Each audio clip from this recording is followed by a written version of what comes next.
గోర మనోహరికి ఫోన్ చేస్తాడు. ఇక అప్పుడు మనోహరి ఇంకా పౌర్ణమి గడియలు మొదలవ్వలేదు కదా అని చెప్పి అంటూ ఉంటే, పిచ్చి మనోహరి, పౌర్ణమి గడియలు మొదలవ్వకపోవడం ఏంటి, పౌర్ణమి గడియలు మొదలయ్యి చాలాసేపు అయింది అని చెప్పి అంటూ ఉంటాడు. దాంతో మనోహరి ఒక్కసారిగా కంగారు పడిపోతూ ఉంటుంది.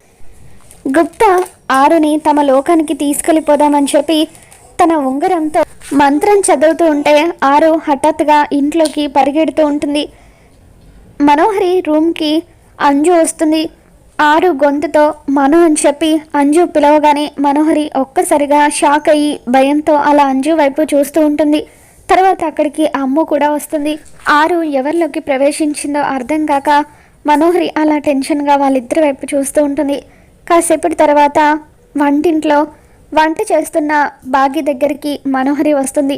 బాగి వెనక్కి తిరిగి నిలబడి కూరగాయలు కట్ చేస్తూ ఉంటుంది. ఒక్కసారిగా మనోహరి ఆరు అని చెప్పి పిలుస్తూ ఉంటే బాగి కోపంగా మనోహరి వైపు చూస్తూ ఉంటుంది. మొత్తానికి ఆరు అయితే బాగి శరీరంలోకి ప్రవేశిస్తుంది. మరి బాగిలోకి ప్రవేశించిన ఆరు మనోహరిని ఏ విధంగా ఆడుకోబోతుందో మళ్ళీ మన ఛానల్లో తెలుసుకుందాం. మీకు ఈ వీడియో నచ్చినట్లయితే తప్పకుండా లైక్ చేయండి.